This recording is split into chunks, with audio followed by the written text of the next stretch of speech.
रात में बुरे सपने जगा देते हैं ना। क्या कभी सोचा, अगर सपने ना होकर सच हों या कभी आपको सोने ही ना दें तो डर बिठा देते हैं ना।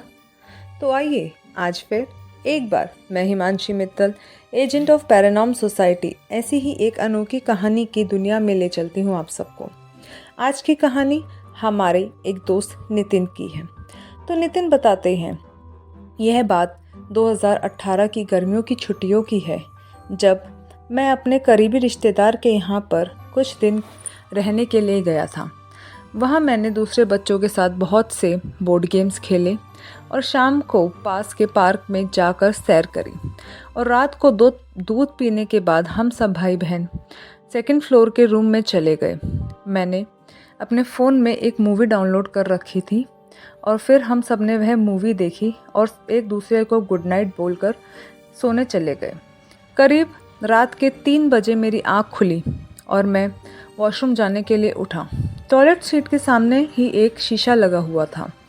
मैं हाथ धोने के लिए गया और जैसे ही मेरी नज़र शीशे पर पड़ी, मैंने देखा मेरे पीछे एक सफ़ेद साड़ी में औरत खड़ी मुझे घूर रही है। उसके बाल बिखरे हुए, उसकी आंखें पूरी सफ़ेद। उसने साड़ी के ऊपर एक लाल रंग का शॉल भी ओढ़ रखा था और उसे देखते ही मैं घबराया और मैंने तुरंत नमोकार मंत्र पढ़ने की कोशिश करी, पर मैंने पाया कि मेरे गले से आवाज़ ही नहीं निकल रही थी। फिर उसके बाद मुझे कुछ याद नहीं। सुबह मेरी आँख सबसे लेट खुली और मुझे रात में अपने साथ हुआ हादसा याद आया। मैंने सबको बताया, लेकिन मैं श्योर नहीं था कि क्या वह सिर्फ मेरा एक सपना था या फिर सच कि मेरे साथ ऐसा हुआ। मेरे भाई बहनों ने तो मुझ पर विश्वास ही नहीं किया। फिर मैंने यह बात अपने वहाँ के रिश्तेदारों को बताई, पर उन्होंने मेरी बात को एक बुरा सपना समझकर नज़रअंदाज करने को कहा। पर वहीं साइड में सामने के घर की एक आंटी भी खड़ी हुई थी। उन्होंने भी ये बात सुनी और मेरे से पूछा, क्या उसने लाल रंग का शॉल पहन रखा था।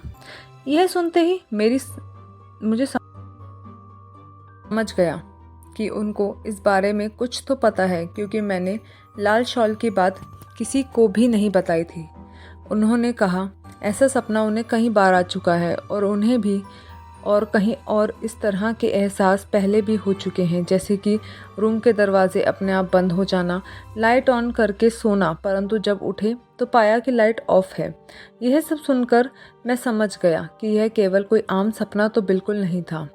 मैंने ये बात वहाँ के मंदिर के पुजारी को बताई और उसने ये बताया कि जब भी तेरे साथ ऐसा कुछ एक्सपीरियंस दोबारा हो तो डरना नहीं, क्योंकि ऐसे प्रेतात्मा सिर्फ उन्हें ही ज़्यादा परेशान करते हैं जो इनसे डरते हैं।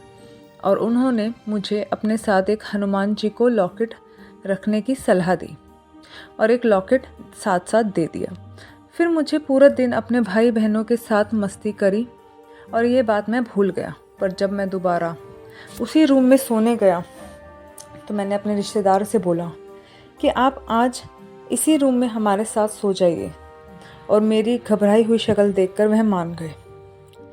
मैं अपने हाथ में हनुमान जी का लॉकेट रखे हुए था और सोने से पहले मैंने 9 बार नमोकार मंत्र का जाप किया और हनुमान चालीसा का पाठ पढ़कर मैं सो गया।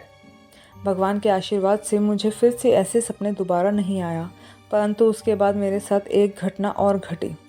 जिस दिन मुझे वहाँ से अपने घर वापस जाना था, तो जिनके साथ मुझे जाना था उनकी कार स्टार्ट ही नहीं हो रही थी और जल्दी ही मैं अपने घर वापस जाना चाहता था।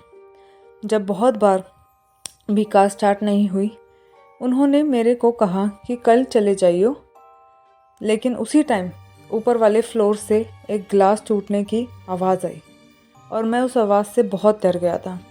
मैंने उनसे ज़िद करी कि कुछ भी करो पर मैं आज ही जाऊंगा। तो उन्होंने अपने दोस्त की स्कूटी ली और मुझे वापस घर छोड़कर आए। घर पहुंचकर ही मेरी जान में जान आई। आज भी जब भी मैं वहां जाता हूं, स्पेशली उस रूम में और बाथरूम में, मुझे जाने से बहुत डर लगता है। आपको क्या लगता है कि वह नितिन का केवल एक डरावना सपना था या फिर सच में कोई प्रेत आत्मा का साया? अपने विचार हमें कमेंट सेक्शन में ज़रूर बताइए और फिर हम मिलेंगे एक नई कहानी के साथ। धन्यवाद।